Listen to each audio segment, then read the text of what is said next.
Merci d'accueillir notre invité Corneille.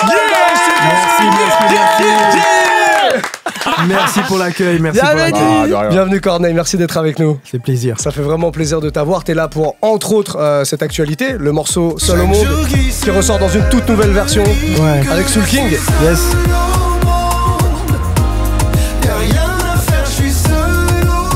Un morceau que tu vas nous faire en live tout à l'heure dans avec quelques plaisir. minutes. Bon, sans Soul King. Sans SoulKing, mais il sera là. Vas-y, nous on peut faire Soul King si tu veux. Qui fait Soul King? Personne ne veut. Personne. Ok, d'accord. Ça va être dur. Hein. Ouais, c'est vrai que ça risque d'être un petit peu dur. Non, mais on aurait pu s'approcher un peu, tu vois. Non. Bon, personne se sent. Ok, d'accord. Comment s'est fait la connexion avec Soul King? Bah en fait, tout a commencé avec le remix d'Avec Classe avec Nakamura et Trinix. C'est ce qui a donné l'idée de reprendre ses anciens titres en fait. Okay. Pour parler de Soul King, faut parler d'Aya Nakamura parce que ça c'est un truc qui s'est fait tout seul. Okay. Super spontané. Les Trinix ont chopé un ACAP d'Aya Nakamura qui chantait avec Classe. Qui chantait d'ailleurs en live à France Inter. En live à France Inter, exactement. C'est ça, c'est ici qu'elle faisait. Et le truc a buzzé. On s'est dit on en fait un son. J'ai demandé à Aya, elle a dit oui, puis on a sorti, mais on n'avait pas plus d'ambition que ça. Le truc a cartonné. Et depuis, j'arrête pas de me faire demander par des gens parmi mes fans, mais aussi d'autres personnes qui me disent ah cet album, ces chansons, ils nous ont parlé. Moi j'ai des darons qui viennent me dire j'ai grandi sur ta musique, donc ça fait de moi un grand papa presque. Et ils me disent ces chansons, ça fait du bien de les entendre mis au goût du jour, fais-en plus. Mais en fait le public il m'a fait une DA en fait. Ils m'ont sorti la tracklist, les chansons qu'ils veulent, avec qui ils veulent le faire. Et en fait comme avec Classe, ces projets-là sont arrivés par le son, donc c'est les prods qui commençaient. Okay. On a écouté les prods, puis on s'est dit avec Aya, la prod est venue avec Aya. Mais pour Soul King, on a écouté la prod, on a écouté plein de prods, et cette prod est celle qui ressortait le plus. Et c'est lui qui s'imposait sur cette prod. C'était naturel. Okay. On lui a demandé. Moi, je l'ai découvert. Je le connaissais, pas personnellement, mais je le connaissais et je l'avais découvert sur un truc. Pour moi, c'était quelqu'un qui faisait de l'urbain et tout. Mais il m'a mis une claque un jour. Je me rappelle plus sur quelle émission. Il chantait avec Fianso. Ouais. Et il chantait, je pense, Mistral gagnant de Renaud. Ah ouais, d'accord. Okay. Mais une dinguerie.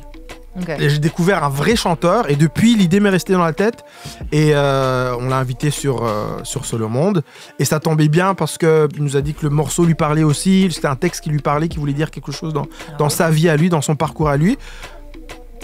Puis il a accepté, hein. Merci à lui et puis voilà, donc peut-être qu'il y en aura d'autres comme ça. Ok, justement pour parler de Soul King, qu'est-ce qui vous lie tous les deux dans votre parcours, votre vie même personnelle? Est-ce qu'il y a vous vous êtes trouvé des points communs en discutant? Les voyages, le fait d'avoir une double, parfois même triple culture, une vie, une enfance qui n'a pas toujours été très simple. Je pense que c'est aussi là-dedans qu'il s'est retrouvé quand on lui a proposé Seul au monde. Et puis, mais surtout cette idée d'être un petit peu un citoyen du monde, lui, il est algérien, mais tous les Français, il y a beaucoup de Français qui pensent les Canadiens pensent qu'il est français déjà à la base, sauf les Algériens qui savent qu'il est algérien. Oui, c'est un vrai citoyen du monde. Puis, et même musicalement, il est très très versatile. Je ne sais pas si les gens se rendent compte, mais c'est quelqu'un qui a de la crédibilité sur 3-4 styles musicaux, il peut se mettre et il va être crédible. Et j'aime beaucoup ça. J'aime l'idée de toucher à plusieurs styles, pas être cantonné dans un département. Et on a ça en commun. Puis j'aime les artistes qui se prennent pas trop la tête. C'est-à-dire qu'on lui a demandé. Il a pas dit ouais vas-y, est-ce que je peux écouter un autre son, est-ce que je peux écouter une autre prod. Il a écouté, il dit non, moi le texte me va, c'est une chanson qui me parle, ça me ramène lui aussi, hein, c'est son enfance. Moi ça me fait drôle d'entendre ça parce que je suis encore un gamin dans ma tête, mais je rencontre des artistes de la nouvelle génération qui me disent ouais, quand j'étais plus jeune j'écoutais ça et ce texte me parlait, il veut dire quelque chose, cette chanson, cet album en général veut dire quelque chose.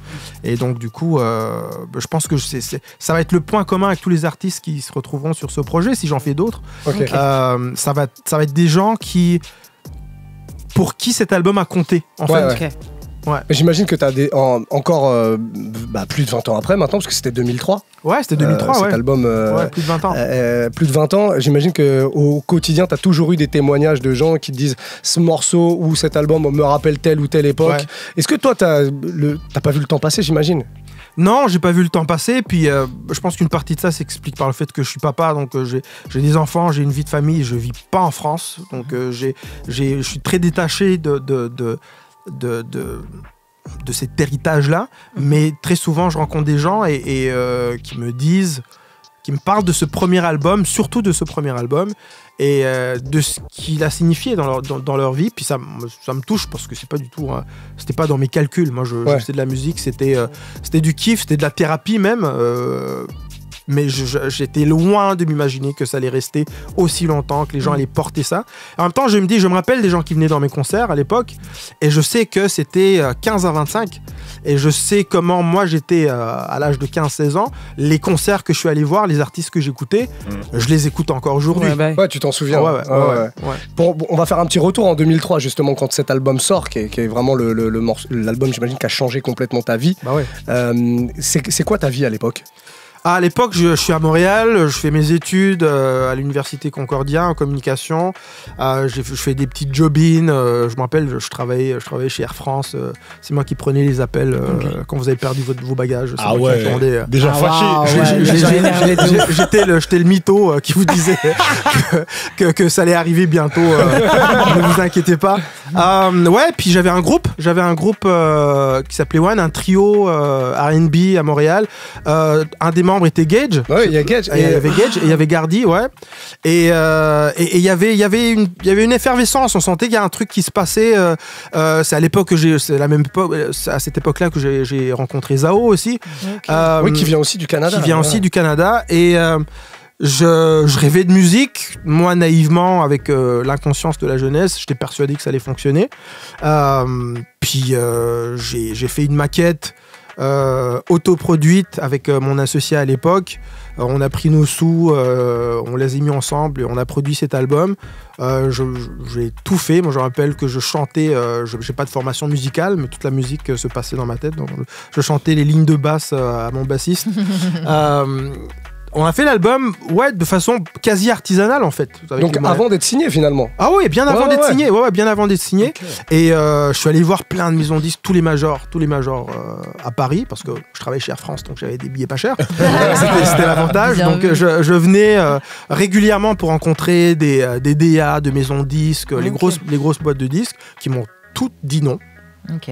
En me disant, il y a une dichotomie, on comprend pas ton délire, des textes parfois même tragique, mais avec du groove, avec une vibe un peu R&B, soul, ça rime à rien, on comprend pas. La musique que tu fais, c'est pour les teenagers, mais les textes que tu fais, c'est pour des jeunes adultes, ça marche pas.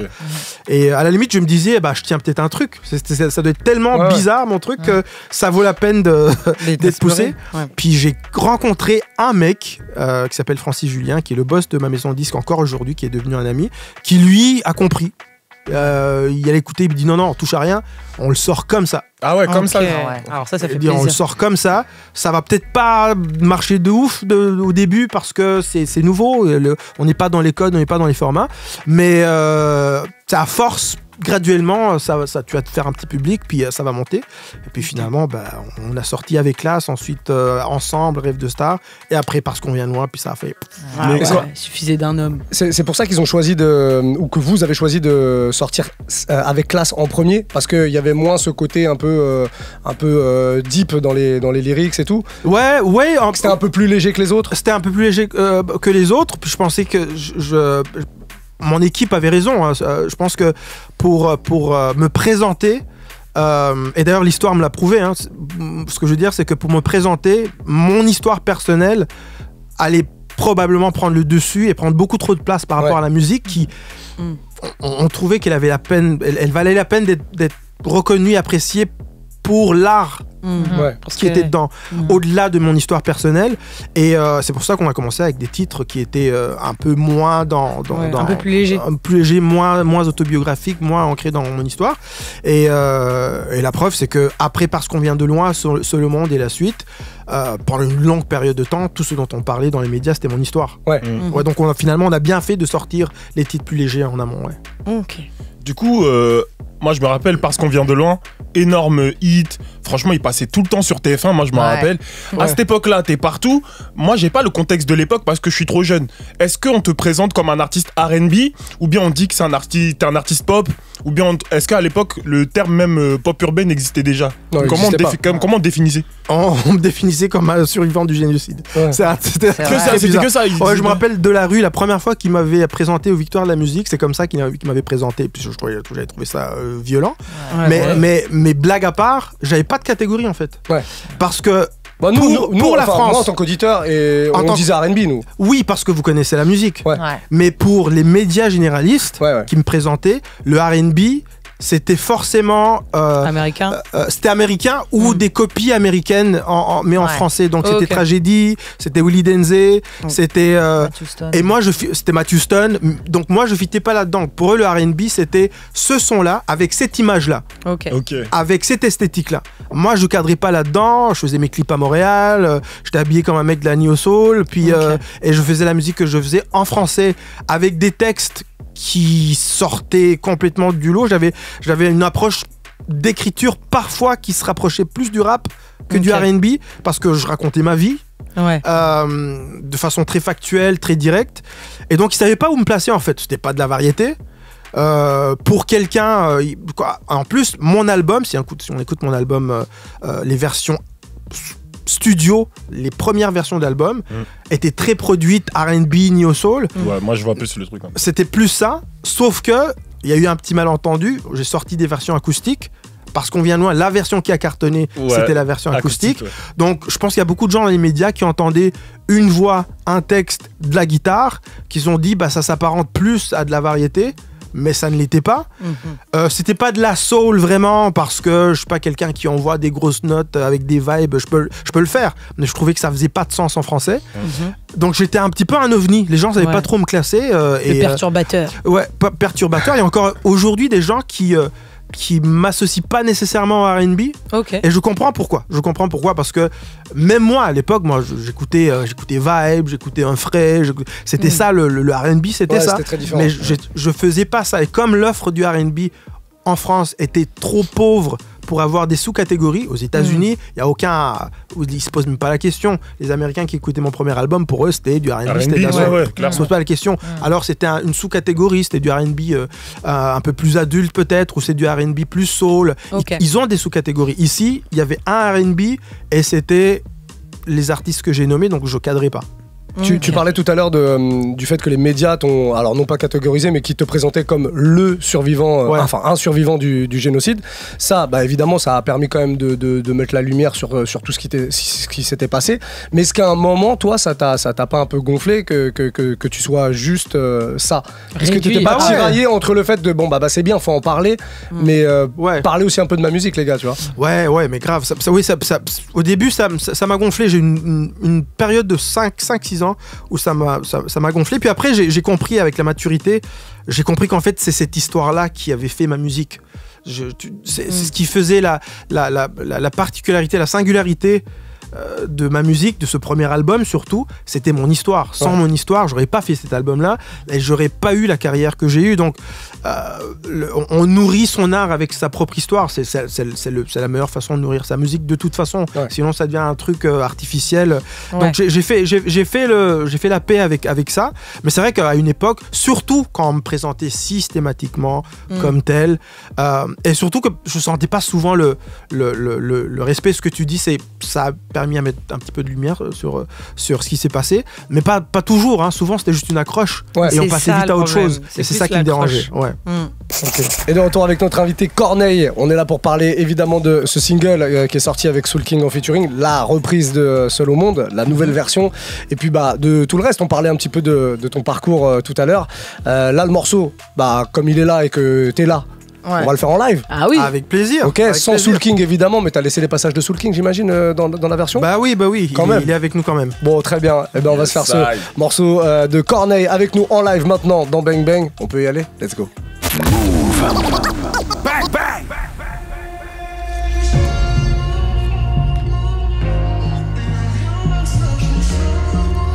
seul au monde. On me dit souvent que j'ai l'air d'avoir tout pour moi, mais c'est sans le savoir. Les fantômes qui montent, les requiem que je me chante. Je joue au dur chaque jour qui passe, et les pierres de chaque mur un jour se cassent. Je suis peut-être la roche qu'on croit, mais je suis plus fragile que je veux qu'on voit. Maman m'a dit avant de partir, montre jamais tes faiblesses et dans le pire, reste fort, avale tes larmes, car ta fierté restera ta plus belle arme. Non, je sais rire quand il le faut, mais faut pas croire, je craque dès qu'on tourne le dos. Je marche droit pour ne pas plier, d'ailleurs je chante souvent pour ne pas crier. Quand je pense à ma vie, face à mes nuits, chaque jour qui se lève me dit que je suis seul au monde. Y'a rien à faire, je suis seul au monde. Je peux plus lutter, je suis seul au monde. Seul au monde, je me sens seul au monde. Je suis Noël et toutes ces bêtes fêtes de famille et tout ce qui rappelle ma plus belle vie. Je suis jaloux de vous les chanceux qui prenez votre chair, votre sang pour acquis. J'ai horreur de votre pitié, je prends très mal votre générosité. Ça fait déjà un bout que je me suffis, c'est pas vrai mais pour être fort c'est ça que je me dis. Quoi qu'il arrive, faut que je reste dans mon rôle. Quoi qu'il arrive, faut pas que je perde le contrôle. Je pense à moi avant le reste du monde, car avec les années je me suis rendu compte que si c'est pas moi, ce sera personne.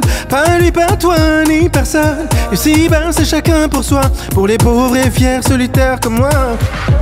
Quand je pense à ma vie, face à mes nuits, chaque jour qui se lève me dit que je suis seul au monde. Y'a rien à faire, je suis seul au monde. Je peux plus lutter, je suis seul au monde. Je me sens seul au monde. Chaque jour qui passe me répète que je suis seul au monde. Y'a rien à faire, je suis seul au monde. Je peux plus lutter, je suis seul au monde. Je me sens seul au monde. Chaque jour qui passe me répète que je suis seul au monde.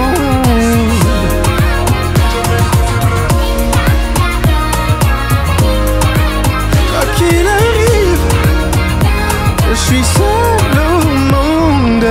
Corneille en live, Merci. Merci. Seul au monde, le morceau est dispo avec Soul King en featuring. Yes. Shout out à lui. On va revenir très rapidement sur ton parcours, même sur les tout débuts. Je crois qu'il n'y a pas grand monde qui le sait, mais tu avais featé à l'époque avec Camaro. Avant que lui pète. Ouais. Vous êtes allé sortir les dossiers là. J'ai pas l'extrait, mais le Clan Chill. Le morceau s'appelait le Clan Chill. Exactement. Tous les artistes québécois à l'époque, vous étiez tous connectés. Ouais, on était tous connectés, on se connaissait tous, on avait d'une façon ou d'une autre déjà collaboré. Il y a un truc qui se passait à Montréal à cette époque, une effervescence, une espèce un foisonnement artistique, créatif incroyable, surtout dans tout ce qui était tout ce qui avait un penchant un peu R&B, un peu ce qu'on appelle vulgairement musique urbaine, j'aime pas ce terme, mais bon, vous comprenez ce que je veux dire. Et qu'on a perdu en fait, et qui est en train de grave revenir en ce moment. Avec notamment un gars dont on parlait qui s'appelle Blink. Avec un gars comme Blink, justement. Et qui sera notre invité demain parce que c'est le hasard, mais on enchaîne Corneille avec Blink. Ah ben oui, mais remettez-lui mes salutations. Eh ben avec grand plaisir, on fera ça. Blink qui sera là demain, un artiste R&B qui est incroyable. Si vous le connaissez pas, il faudra vraiment être là, il y aura du live et tout.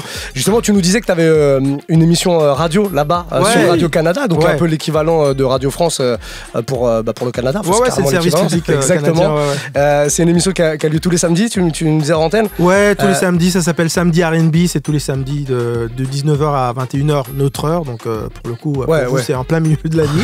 Mais ça, vous pouvez rattraper ça. Il y a des podcasts et tout.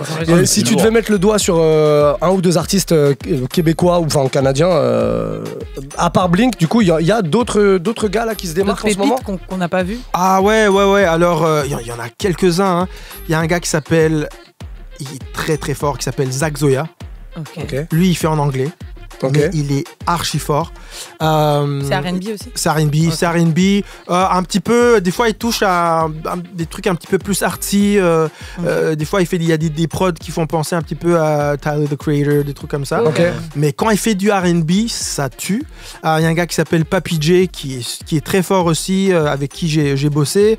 Il y a une belle. Il y a un gars qui s'appelle Jules qui lui fait vraiment de la soul, R&B, un petit peu à l'ancienne, funky. Et les deux artistes que je viens de nommer, ils font ça en français. Papy J, lui, fait du R&B, mais il est d'origine haïtienne, donc il fait du R&B compas. C'est Joey Douet-Filet, mais en mode vrai chanteur R&B. Il y a du talent au Québec, c'est incroyable. Bon, on a du talent aussi autour de la table. Il y a Nala qui est là. Nala, elle vient nous voir chaque semaine et le principe, c'est qu'elle fait une reprise d'un morceau. À la base, le concept, c'est des morceaux que les auditeurs n'aiment pas. Elle s'occupe de les faire aimer aux auditeurs. Voilà. Par exemple, la semaine dernière, on a un auditeur qui n'était pas fan de Christophe Maé. Elle a refait une version dans un style complètement différent. Elle a refait la prod. J'adore ce genre de truc. Elle refait la prod parce qu'elle est beatmakeuse. Je sais pas si on dit beatmakeuse, mais beatmaker, bref. Et elle chante aussi par-dessus. Là, évidemment, c'est pas un morceau que les auditeurs n'aiment pas, puisque c'est un morceau à toi. Et c'est surtout que quand elle a su que tu venais, elle a dit mais moi, Corneille, je suis trop fan de Corneille, tu vois. Bon, elle le dit pas là, mais touche, merci. voilà. Donc je lui dis, écoute, je te fais un kiff. Refais une version différente d'un des morceaux de Corneille. Tu choisis celui que tu veux. Ah yes. Nala, t'as choisi quoi du coup? J'ai choisi, à mon sens, le plus connu, Parce qu'on vient de loin. Cool. Oh, j'ai entendu ça. Mais en quoi maintenant? J'ai fait une prod un petit peu néo-soul, R&B, mais un peu... Ça aurait été fou, mais je crois que le message aurait été totalement brouillé là, clairement. Mais ouais, non, un peu néo-soul, R&B, c'est rétro un peu, tu vois. Il y a des vibes un peu boom-bap et tout. Ah yes, j'adore. Et j'ai un peu réharmonisé, donc normalement tu devrais reconnaître, mais il y a une vraie patte, quoi. À moi, quand une beatmakeuse ou un beatmaker dit j'ai réharmonisé, déjà tu sais que c'est sérieux. Ça te parle. Tu commences à comprendre que là on est dans un sérieux. De quoi bien te mettre la pression du coup. Ouais, c'est pas grave. Corneille, on laisse ton micro ouvert, si jamais à tout moment tu veux l'accompagner, n'hésite pas. Le refrain par exemple au hasard. Le refrain par exemple. Nala sur du Corneille, ça donne ça. Let's go. Oh, les accords déjà j'adore. La prod c'est elle, je le rappelle. Ouais. Nous sommes nos propres pères. Si jeune et pourtant si vieux, ça me fait penser. Tu sais, nous sommes nos propres mères. Si jeune et si sérieux, ça va changer. Yeah. On passe le temps à faire des plans pour le lendemain, pendant que le beau temps passe et nous laisse vider. Un certain perd trop de temps à suer, s'écorcher les mains. À quoi ça sert? Pas sûr de voir demain. À rien. Alors on vit chaque jour comme le dernier. Et vous feriez pareil si seulement vous saviez. Combien de fois la fin du monde nous a frôlés. Alors on vit chaque jour comme le dernier. Parce qu'on vient de loin. Parce qu'on vient de loin. Parce qu'on vient de loin.